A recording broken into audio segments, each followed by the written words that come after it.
Güýçlendirilen howpsuzlyk çäreleriniň arasyna 11 fevralda Irden Türkmenistanyň Halk Maslahatynyň nowbatdan daşary mejlisi öýdi işine başlady. Azatlyk radiosynyň paýtagtdaky habarçysy Anna Uny Aşgabatyň merkezine ulaw hereketiniň çäklendirilendигini, ýöne şäheriň beýleki köçelerine köçe ýol hereketiniň adatdaky tertipde ýoly goýulynyny habar berdi. Maradaky habarçymyz welaýatyň administrativ merkeziniň Moğlenepet we Kemin adly merkezi köçeleriniň petiklenendigini, köçelerde polisiýa, milli howpsuzlyk we ýangyn söndürjü gulluklaryň işgärleriniň görelendigini habar berdi. Döwlet telewizionynyň efire berilýän Watan habarlary gepleşiginiň ýerdenki goýberilişine habar berilmegine görä, Türkmenistanyň prezidenti Gurbanuly Berdimuhammedow Aşgabatyň maslahatlar köşkünde Halk Maslahatynyň nowbatdan daşary mejlisine gatnaşdy. Mejlis paýtagtyň maslahatlar köşkünde Ahal welaýatynyň Agoý binasyna Balkan Daşawul Lewap we Mara welaýatlarynyň ruhyýet köşklerine sanly ulgam arkaly geçirilýär. Döwlet mediasyna görä Berdimuhammedow mejlisi açyk diýip oglan edip onuň dowamyna 2021-nji ýylyň jemlerini we geljekki 30 ýylyň ösüş maksatnamalaryny garaljakdygyny ma'lum etdi. Prezident Berdimuhammedow şol bir wagtyň özüne Türkmenistanyň parlamentiniň ýokarky palatasynyň Halk Maslahatynyň başlygydyr.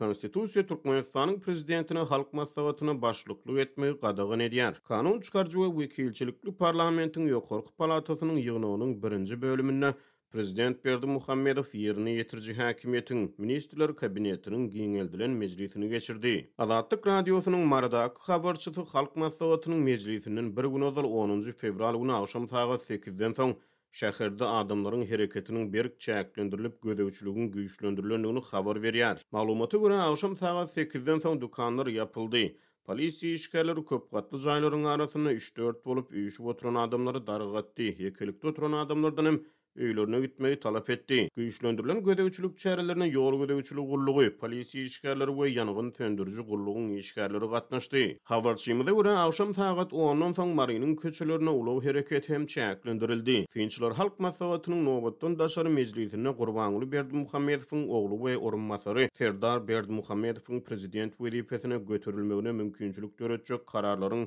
kabul ediljekdigini çaklaýarlar. Gysgaly mejlis 11 fevrala 15 ýyl mundan ozal Gurbanuly Berdimuhammedow prezident oglan eden saýlawlaryň geçirilen gününe hem-de Serdar Berdimuhammedowyň bir ýyl mundan ozal vice-premier wezipesine bellenen gününe gabat getirildi. Prezident Berdimuhammedow ýanwaryň başlaryna Gazagystana suwuklandyrylan gazyň bahasynyň birden ýokarlanmagy bilen tutaşan tolgunçyklaryň arasyna 7 ýanwarda Halk Maslahatynyň nowbatdan daşary gysgaly mejlisini geçirmegi teklip etdi. Anna Uny ýerden öz işine başlan mejlis 2 bölümden ibarat bolup ara kesmede sadaka berildi. Mejlisiň dowamyna geçirilen hökümet maslahatyna ýurdun maliýe we ykdysadyýet pudugyna gödäwçilik edýän vice-premier Serdar Berdimuhammedow 2022-2052-nji ýyllar üçin taýýarlanan ösüş maksatnamasy boýunça hasabat bilen çykyş etdi. Munyň ýa-da Gurbanuly Berdimuhammedow bu resmi namany tasdiklady. Bu makale efir üçin taýýarlanýan wagt Halk Maslahatynyň nowbatdan daşary mejlisi dowam edýärdi.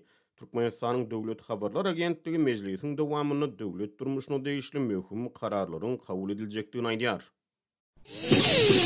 Türkmenistanyň häkimetleri çörek etmezçiligi meselesini çözmeň ýerine iki gedek nowbaty durmagy we ruhsat berilenden biraz artykyndan satyn almagy tinançyan raýatlary ýygyrlamagy dowam etdirýärler. Bu aralykda 11 fevralda Halk Maslahatynyň nowbatdan daşary mejlisiniň geçýän güni döwlet dukanlarynda azyk önümleriniň käbir görnüşleri birden köpeldildi we bahalar arzanlady. Azatlyk radiosynyň habarçysynyň sözlerine görä polisiýa Aşgabatda çörek satywyna gödäwçiligini güýçlendirdi. 11 fevralda Irden Bahtiýarlyk etrawynyň döwlet dukanlarynda polisiýa işgärleri ikinji gedek çörek satyn almak üçin gaýtadan nowbata durýan raýatlary gözläp tapdylar we polisiýa bölümine alyp gitdiler. Döwlet dukanlarynda her adama 3den köp çörek satylmaýar, ýüzlerçe adama ýetýän nowbatlar satyw başlanmagyndan birnäçe sagat öňdürýär. Çöreğin çäklendirilip satylmagyna garamazdan hemme çörek yetmeýär. Ýa-ni ýakynda çörek etmezçiligi Aşgabatyň bir kararlyk etrafynda alyjylaryň nägileligine sebäp boldy. 9 fevralda Irden çörek satylanda Bereketli bazaryndaky dukanyň aýnasy döwüldi. Şahyatlar nowbatda duran adamlaryň ýartynyň çörek satyn alyp bilmänligini aýtdylar. Gaharlanan adamlar nägilelik bildirip aýnany döwüpdir. Döwlet ýeçiligindäki dukanlarda çörek döwlet tarapyndan ketgitlenen bahadan 1 manat 20 teňgeden satylýar. Her adama 3 çörekden köp berilmeýär. Hususy dukanlarda satylýan çöregiň hili-hat ýokary bolup bahasy hem birnäçe hisse gymmada düşýär. Bu aralykda 11 fevralda Aşgabatyň döwlet dukanlarynda haritlaryň görnüşleri adatdakysyndan köpeldi we bahalar has arzan goýuldy.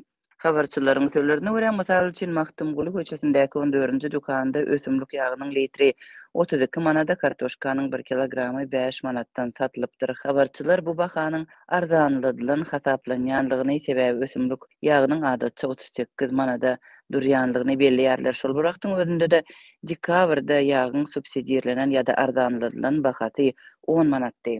Habarçy narklaryň birden arzanlamagynyň paýtagtyň ýaşaýjylaryny gen galdyranlygyny aýdýar.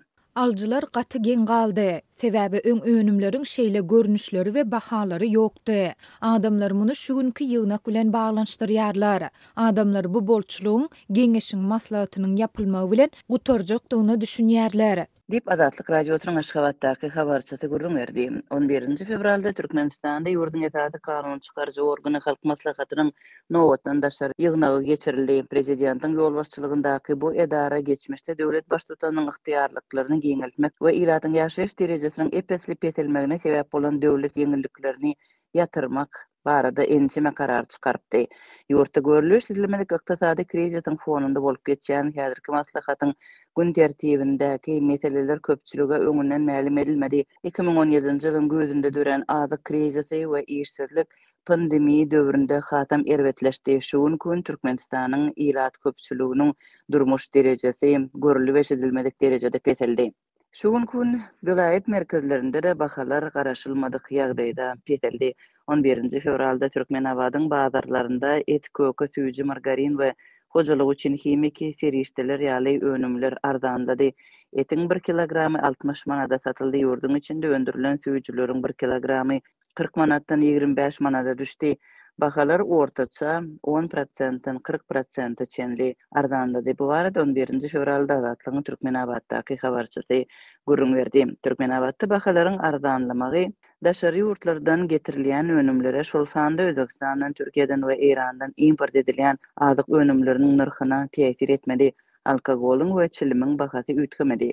Öňkü ýyllardan tapawutlykda şu wagt çilim köp ýerde satylýar. Çilim gytçylygy aradan aýrylyp, her gutusynyň bahasy 55 manatdan görkezilýär.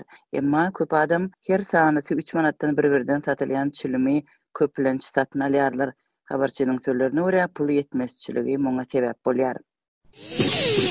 Aşgabat şäherinde ýöriteleşdirilen awtodurolgalaryň aýlyk tölegi duýdansyz 150 göterim gymmatlady. Bu gymmatlama barada häkimetler tarapyndan öňünden hiç ýyly bildiriş edilmedi. Bu barada Azatlyk radiosynyň habarçysy 11 fevralda paýtagtdan maglumat berdi. Onuň sözlerine görä, awtodurolgalaryň tölegleri ýanwar aýynda 60 manat bolan bolsa, fevral aýynda 150 manada ýokarlandy. Adat bolşaly awtolog eýleri fevral aýynyň başynda aýlyk töleglerini төлediler. Ýöne aradan bir näçe gün geçen soň olara jaň edilip, olardan goşmaça töleg talap etdiler. Dip ýagdaýdan habarly awtolog eýeleriniň biri anonim şertde habarçymyza beren maglumatynda aýtdy. Adatlyk baýdylanlar barada Aşgabat şäher häkimliginden goşmaça maglumat ýa kommentari almagy synançdy. Emma redaksiýamyzyň 11 fevralda ýerli wagt bilen ikindine çenli eden synançyklary netije bermedi. Ýatlasak, bu awtodurolgalaryň tölegleri soňky ýedek 2017-nji ýylyň ahirinde gymmatlapdy. Şonda habarçylarymyz awtodurolgalarda bir ulog üçin bir aýlyk tölegin sentýabrda 30 manat, oktýabrda 37 manat 20 teňe, dekabr aýynda bolsa 60 manat bolandygyny habar beripdiler. Türkmenistanda ýaşaýjylardan ulog serişdelerini ýöriteleşdirilen awtodurolgalarda goýmak talaby 2013-nji ýylda güýçlenip başlady. Şonda ulog serişdelerini ýaşaýyş jaýlaryň öňünde, ýani ýodalarda we döwlet tarapyndan bellige alınmadyk beýleki ýerlerde goýmak gadagyn edildi. Bu baradaky bildirişler ýaşaýyş jaýlaryň girelgelerinde asyldy. Etrap häkimlikleri şol sanda Köpetdağ häkimligi tarapyndan asylan bildirişlerde ulug serişdesiniň ýöriteleşdirilen awtodurolgada goýulmalydygy aýdylypdy. Bu talabyň berja edilmedik ýagdaýynda onu bozanlaryň kanuna laýyklykda administrativ jogapkärçilige çekiljekdigi hem duýdurylypdy. Bu bildirişden soň Aşgabatyň polisiýasy uluglaryny köp katly ýaşaýyş jaýlaryň öňünde, ýan ýodalarda we döwlet tarapyndan bellige alınmadyk beýleki ýerlerde goýan sürüjilere gözegçiligi güýçlendirdi. Ulawlary ýöriteleşdirilen awtodrolgalarda goýmadyk ulaw eýelerini 100 manatdan 400 manada çenli pul jerimesi salyndy. Ulaw eýelerinden edilýän bu talap 2017-nji ýylyň sentýabrynda geçirilen ýapyk binalarda we söýüş sunnaty boýunça 5-nji Aziýa oýunlarynyň öňü syrasynda hasta güýçlenipdi. Şondan soň raýatlaryň tas ählisi diýen ýaly ulawlaryny awtodrolgalarda goýup başlady. Aşgabatda daşyna demir germew aýlanan we açyk meýdanda ýerleşýän awtodrolgalaryň şeýlede üstü ýapyk köp gatly awtodrolgalaryň sany onlarça bolup, olar şäher we etrap häkimlikleri tarapyndan guruldy. Ýöne 2020-nji ýylyň oktýabrynda hökümetçi Türkmen portal neşri Aşgabat şäher häkimligi tarapyndan gurulup ulanmaga berilen köp gatly awtodrolgalaryň hususlaşdyrylýandygyny habar berdi. Prezident Gurbanuly Berdimuhammedow bu baradaky karara şol ýylyň 29-njy oktýabrynda gol goýdy. Ýöne neşri olaryň anyk sanyny we takyk nirelerde ýerleşýändigini aýdyňlaşdyrmady. Aşgabatda ýöriteleşdirilen awtodrolgalaryň töleginiň duýdansyz 2,5 esse gymmatlamagy ýurtda dowam edýän agyr ykdysady kynçylyklaryň, azyk ýeter ýetmezçiliginiň we gymmatçylygynyň arasynda ilatyň güzeran eklenjiniň barha yaramazlaşýan mahalyna gabat gelýär.